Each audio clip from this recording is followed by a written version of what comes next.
From Casa Marina Hotel and Restaurant, it's a special edition of The Horse's Mouth with Tom McManus.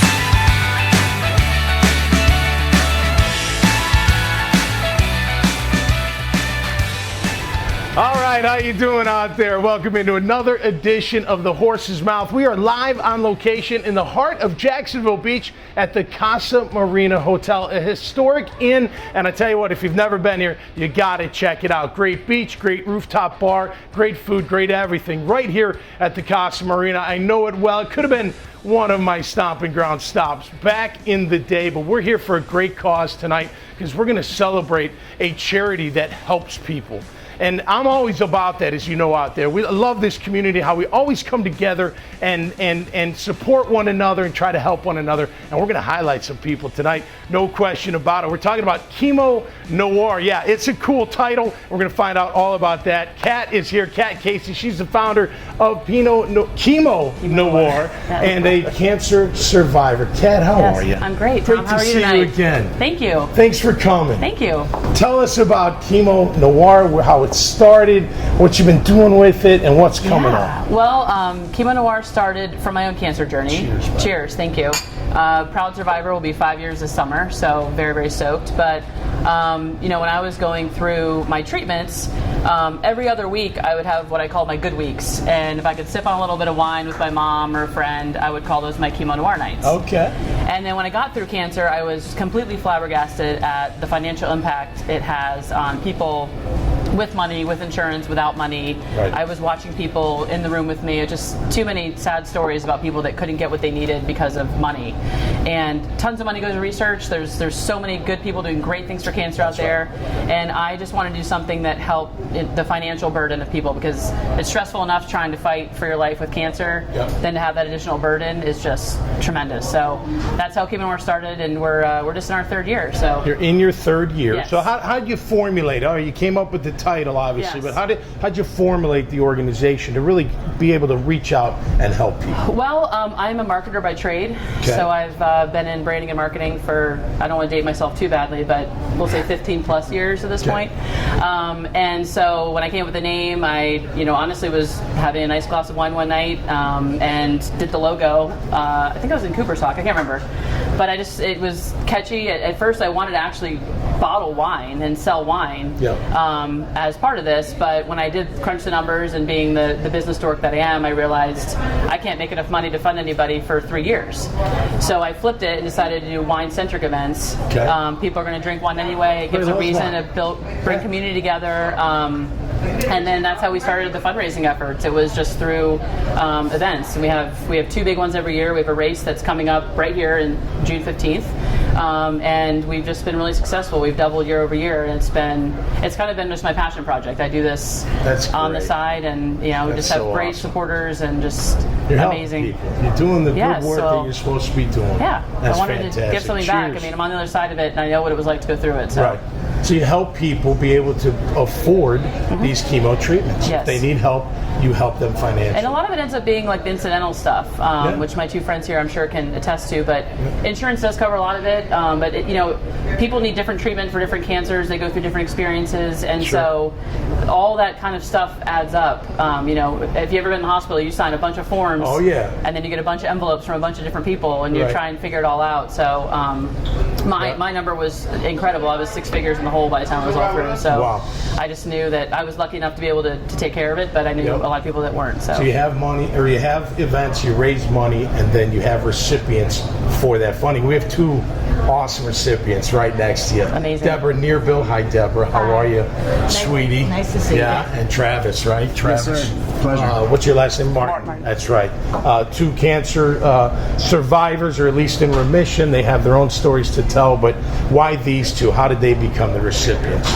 Well, the way we do things is we have people apply, and then we have a due diligence process where we kind of cross-check their story. I can tell you right now, just about every time I get a story submitted, it brings me to tears, and it just I want to fund them all. Yeah, I do. I really wish I could do it all. Right. But the people that kind of go through the steps and take the time to really do this. I knew Travis's story through another group of friends too. It just reinforced the reason why I wanted to help him. And you know, sometimes it's on the other side of cancer, and you just need that help to get to get through it. And I, I've been in branding my whole life, and a lot of the times it's the story. And I said, tell me a story, tell me I can help. We help any age, any cancer, and that's why people come to us, because it's a lot of times they get the big funding through the hospitals, or they get the big funding through other organizations that are cancer specific, but it's that kind of middle ground that there's not a lot of organizations out there that are just cancer agnostic and age agnostic and really just open to trying to help people with a lot more of that incidental financial burden.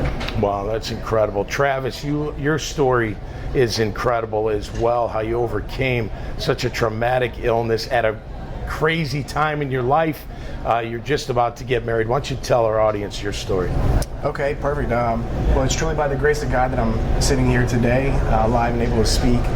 Roughly about 2 years ago, in 2017, I started early in January. I started having severe symptoms in my body. I knew something was off, it wasn't right. I was an athlete my whole life. I kind of prided myself on that, and I could tell I didn't have the motivation, I didn't have the drive, I had no energy. So I started going to the doctors. So after specialist after specialist and months after months, about 4 lumbar punctures, 4 CAT scans, I had no answers, and all I had was just random diagnosis tossed out at me. And after that, I was planning on getting married in May, so we decided to keep the wedding and canceled our honeymoon in Jamaica. May 20th, got married in Savannah.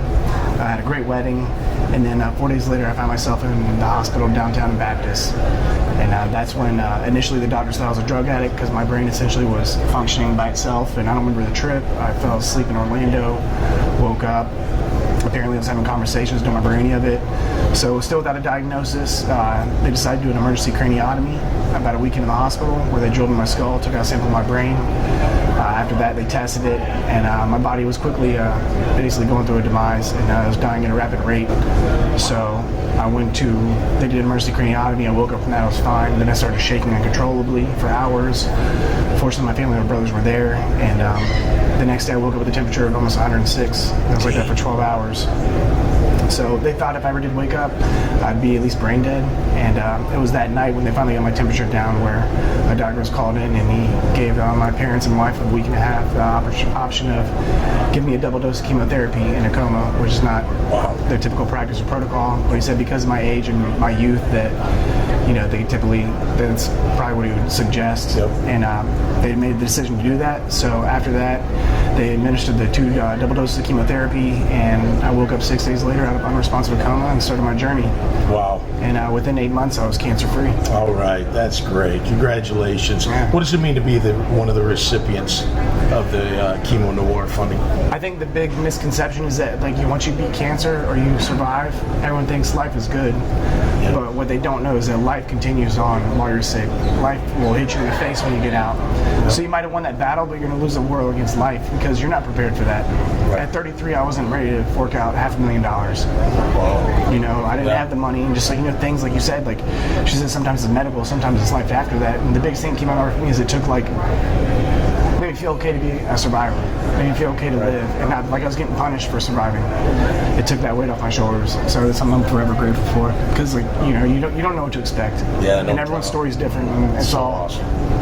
And Deborah, your story as well. I mean, you've been through a lot in the past year or so, and you're sitting here as another recipient of this great organization. What does it mean to you? Well, like Travis said, it's getting the diagnosis of cancer and going through the anxiety, the fear, and then the ability to pay for it on top of that. And what I went through last year, right after my diagnosis, within 2 months, my only son was killed in a car accident. So cancer then took a back seat, and I didn't care if I lived or died at that point. My mother kept me going by forcing me to go for chemo treatments, and wouldn't let me give up, and I knew my son wouldn't want me to either. Right. So with the bills piling up, I was recommended by the bookkeeper at my oncologist office when she was telling me how much money she's going to start making payments, how much you owe. And I said, I can't. This is what I can afford. And she says, you might want to reach out to Chemo Noir. It's this organization. So she referred me.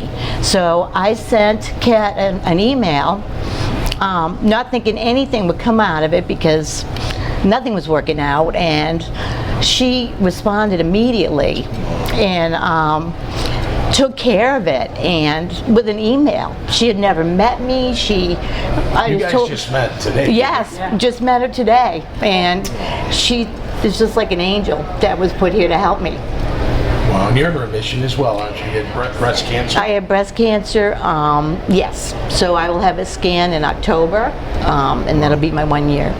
Well, that's great. Congratulations to you both. I mean, Thank great you. stories. Thanks for coming on, Kat.